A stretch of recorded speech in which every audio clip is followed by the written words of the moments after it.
Okay, so we're talking about growing as a songwriter. I don't know about y'all, but sometimes I feel like, am I even getting better? Like, how do I even know if I'm growing? So this series really is just like, is there any counsel and wisdom that might help us just as we're trying to progress and to grow?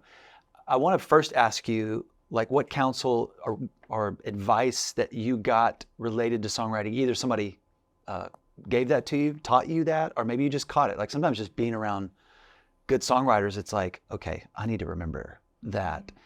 So that's the first part of this. And then secondly, just like, hey, what have you learned that it might be different than that, but just that would be helpful for the men and women who are watching that go, man, I want to grow in songwriting. So I want to start with you, Adam. Just any counsel that either was taught to you or maybe that you caught being around good songwriters?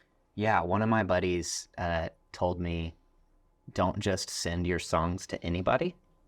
It's very easy when you're writing to send songs to people that are going to be like, this is so great, which is awesome. We all need encouragement in writing. It's a very vulnerable thing. But I remember showing a song to a friend that maybe wasn't quite as much of a songwriter and like a critic. And they were just like, this is amazing. And then I showed it to someone who I like respect, who's really a writer. And they were like, this is not a good song. And so if you only acquire... Did they say it like that? They said, I like the way your voice sounds in the demo, but I don't like the song. That's pretty good. And so I think not just acquiring yes people, but if you really are wanting to grow as a writer, you really have to find people who are going to give you honest feedback. Yeah, so mom can't be the only... Love mom. Mom can still hear it. She gonna love it. Yeah. She gonna love it, but we got to move beyond. Yeah. What about you, Dinah? The best thing I've heard was actually from our friend Aaron last year at the Writers Well retreat, where he just shared, hey, any amount of time that you spend sitting down and writing a song is worthwhile, and that's not dependent on the outcome of the write. Like there are a lot of songs that are going to be heart songs you sing to the Lord for 2 to 3 hours that you never revisit again. And that's not a waste because A, it's a form of worship and that's an offering to him that he is pleased to receive. And B, it's stewardship of your gift nonetheless. And just because that song's not one that you're like, put it on a record. Yeah. It's still, you still practiced the art and flexed the muscle of songwriting to grow and to get better. Because I think for me, for sure, the temptation is to go in with this pressure of every time I write, I have to find something awesome, or it must mean that I'm mediocre. And he was 100%. Like, hey, that's just such a lie, because every person will write a mediocre song several times. And it's guaranteed. And it's just, it's better to be okay with that and consider it useful even to write that song because of what it does. So good. I'm thinking about one of my songwriting heroes, Rich Mullins, like years and years ago. I remember hearing him talk about really this idea. He was talking about his grandmother. Like she makes these quilt like blankets, and it's like pieces of fabric that make one blanket. And he was basically saying, like, he realized early on a lot of his songs were pieces, like kind of little inspiration here and something from the scriptures here and a conversation here and a sermon here and something that kind of came to mind here, a melody here, and all of a sudden he's finding himself piecing these things together, and that really is a craft in and of itself. That was really helpful to me, because as you and I had chatted about in another video, was just that took me out of like the lightning rod, like, man, I just hope an entire song hits me. Yeah, totally. Lightning is going to strike, and this is going to be an unbelievable song. And that does happen to people, which is awesome. But most of the time, that's not how it happens. And we're left quilting these pieces together. And that helped me so much as I was trying to figure out how in the world do people write songs. Totally. Then I began to you start to organize those thoughts and those melodies. Okay, so that's counsel that we received as you guys have written, and especially being around the Worship Initiative, and you've been a part of projects and records.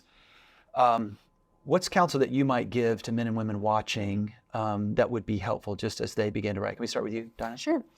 I think for me, the biggest thing in the area where I've struggled the most is marrying humility and confidence. Because you have to be confident enough to try, and especially if you're entering a songwrite, you have to be confident enough to give ideas vulnerably to people you may or may not know, and be okay with whether or not that idea gets picked and all that kind of stuff. You can't just go in timid to these things, but at the same time, you can't go in haughty and believing that you know things that everybody else doesn't know. Yep. And you can't be so in love with what you've made that you're not able to be open-handed with things or hear criticism or feedback, because those things are really important. And I think my lean is often to overly humble to the point of leaning into insecurity. And I've had several friends around here have to counsel me like, hey, you need to know at least enough that you can do this so that you will do it. Yep. Because otherwise you're just going to sit back and never try. Love that. So how did you say it to begin? So balancing. Humility and confidence. Just that's a balance as you approach. What about you? Yeah, I think something that we've had a conversation about in another video was that in songwriting, we're not just trying to say true things, but we're trying to say true things beautifully. And then to kind of, between that and then riffing off of what you had shared, Frederick Buechner is known for this quote of saying, hey, you need to listen to your life. Elizabeth Barrett Browning has a poem that says, earth is crammed with heaven, and every bush is a fire with God. Yes, and only the one who sees stops and takes off his shoes. The rest just sit around picking blackberries. What a poem. And what that tells me is songwriting isn't just this thing that I do in this moment, but it's actually like, in some ways, a way of life. Not that I'm always just writing things, but I'm always on the lookout for, there's this little moment, or there's this thing that's beautiful, or there's this book that I read, or there's this poem that I listened to. And so for me, it's a way of like, if I'm wanting to create beautiful things, I need to be on the lookout for and partaking in beautiful things, so that I'm not just saying something true, but that I'm saying something true in a really beautiful way. And so, gosh, we don't want to just be teachers. We want to be poets. That's one of the biggest things that I want to encourage songwriters in, is not just, the bar is too low, actually, if it's just theology. It's the true thing said in a really beautiful way. So good. I think I would just close with, even as we're like making these videos, I mean, really the aim is just local churches across the country and world, probably. I mean, the men and women, and even I was thinking about students today. There's like students who are, I started trying to write songs at 16. Totally. And I'm so glad YouTube did not exist when I was writing those songs, because they're not out there to be consumed. But I'm just thinking about them, and I'm also thinking about my friend back in Houston at our church that we were part of there. His name's Robert. He's a great drummer. He runs a roofing company, so he just was a volunteer at our church. Really great drummer, great, just loves Jesus. But he had never written songs, and so when we began to really write songs, he's kind of going, look, do I bring my snare drum and kind of just give y'all something to? And he really discovered that he was excellent in songwriting in the form of like with a notebook.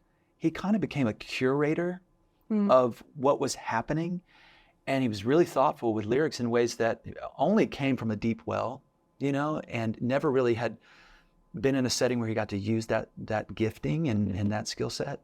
And I love writing with him, and I think he's really discovered like, hey, I'm a good songwriter in this way. And so I guess the counsel I'm thinking for men and women, students that are watching, is like, don't peg yourself as I'm just a drummer. I'm just a vocal. I'm just a guitar player. It's like, no, I think the Lord really wants to stretch you.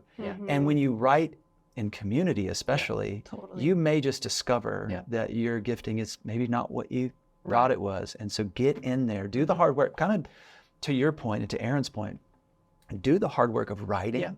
Even if the song doesn't blow your mind and it's the greatest and it's the next big, worship hit, it's like, it's worth it. And you may just discover who you are as a songwriter. And that is a gift to your local church. That is a gift to them. And so really grateful to have this conversation with y'all.